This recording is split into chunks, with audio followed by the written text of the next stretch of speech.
www.viznews.in बदली दुनिया बदलो सोच।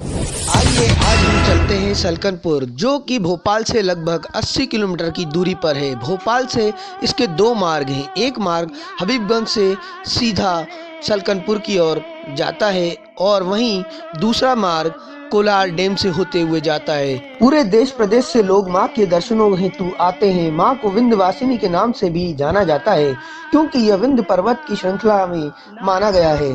अत्यधिक सुंदर और मनमोहक मंदिर सीहोर जिले के सलकनपुर में स्थित है। वहीं यहाँ के पास में प्राचीन शिव मंदिर के दर्शन भी किए जा सकते हैं। यह भी प्राचीन शिव मंदिर काफ़ी प्रसिद्ध है। आइए अब हम चलते हैं कोलार मार्ग से होते हुए सलकनपुर।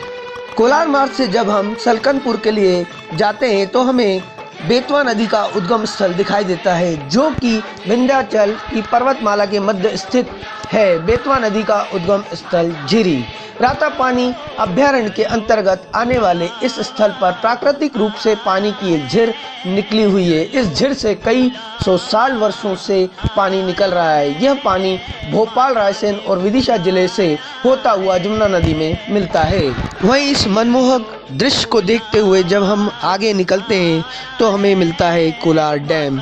कोलार डैम की खासियत यह है कि इस डैम के बीचों बीच दो खूबसूरत टापू हैं। गर्मियों के दिनों में जल स्तर कम होने पर यहाँ पहुँचना संभव होता है, लेकिन बाकी दिनों में टापू तक नहीं पहुँचा जा सकता।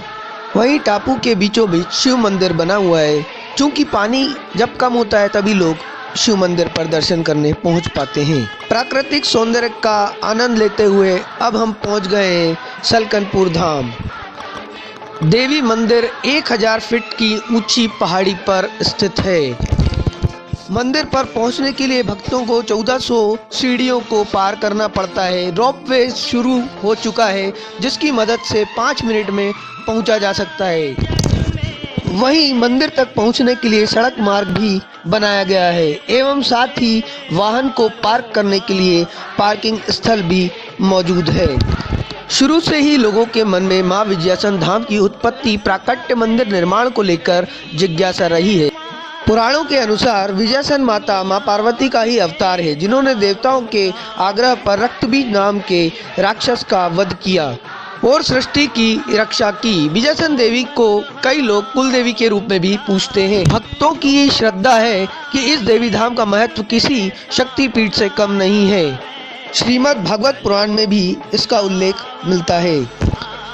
श्रीमद् भागवत कथा के अनुसार जब रक्तबीज नामक दैत्य से त्रस्त होकर जब देवता देवी की शरण में पहुंचे तो देवी ने विकराल रूप धारण कर लिया और इसी स्थान पर रक्तबीज का संहार कर उस पर विजय पाई। मां भगवती की इस विजय पर देवताओं ने जो आसन दिया वही विजयासन धाम के नाम से विख्यात हुआ। मां का यह रूप विजयासन देवी कहलाया। वहीं मंदिर में देवी की बरसों से सेवा करने वाले महंत प्रभुदयाल शर्मा ने विज न्यूज को बताया कि उसको विजयासन शक्तिपीठ धाम नाम से जाना जाता है। अब विजयासन शब्द के प्रति आपकी जो भावना है वो ये रक्तबीज के वध होने के पश्चात, विजय के पश्चात जहाँ आसन पर आरूढ़ रही हो वो विजयासन के नाम से जाना जाता है। रक्तबीज के वध करने के पश्चात भगवती यहाँ विजय उपरांत जिस स्थान पर विराजी वो ये है। यहाँ पर संपूर्ण देवताओं ने एकत्रित होकर के सप्तशती मार्कंडे पुराण के अंतर्गत चतुर्थ अध्याय में वर्णन है, सक्रादया सुरगणा इत्यादि मंत्रों से भगवती की पूजन अर्चन प्रार्थना की।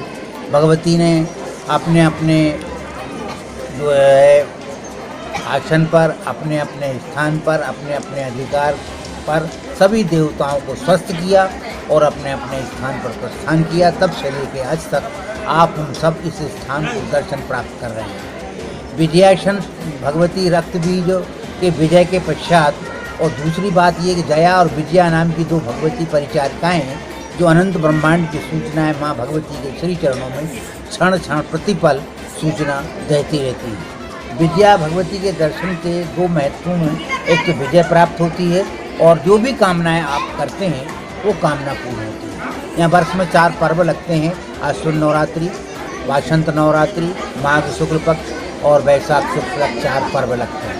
यहाँ अनादिकाल से 500 वर्ष के पूर्व से यहाँ अखंड ज्योति स्थापित है, एक तेल की, एक घृत चंद्रमा और सूर्य के प्रतीक के रूप में।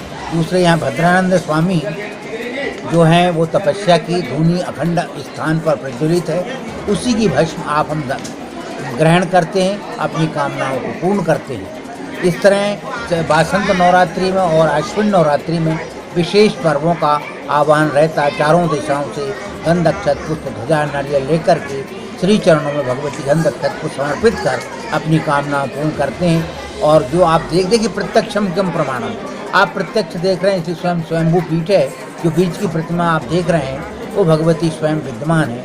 और सहायक जो अगल बगल में रखी हुई हैं वो भगवती महालक्ष्मी महासरस्वती, और मध्य बाम जो अंग में विद्यमान है विराजित हैं वो गणेश गौरी माँ वात्सल्य भाव से यहाँ विद्यमान है। आप हम सभी उसके बालक हैं। माँ करुणामयी कृपा करते हुए आप हमारी सबकी मनोकामना पूर्ण करती हैं। इसलिए आपके चैनल के माध्यम से सर्वे भवन्तु सुखिनः, सर्वे सन्तु निरामया, सर्वे भद्राणि पश्यन्तु, माँ कश्चित् दुर्भाग् भवेत्। जय। आप देख रहे हैं www.viznews.in। बदली दुनिया बदलो सोच। आपको वीडियो कैसा लगा ये कमेंट बॉक्स में कमेंट करके ज़रूर बताएं। साथ ही वीडियो को लाइक, सब्सक्राइब और शेयर ज़रूर करें, जिससे मिलेगी आपको न्यूज़ की नई अपडेट्स। विज न्यूज़, बदली दुनिया बदलो सोच।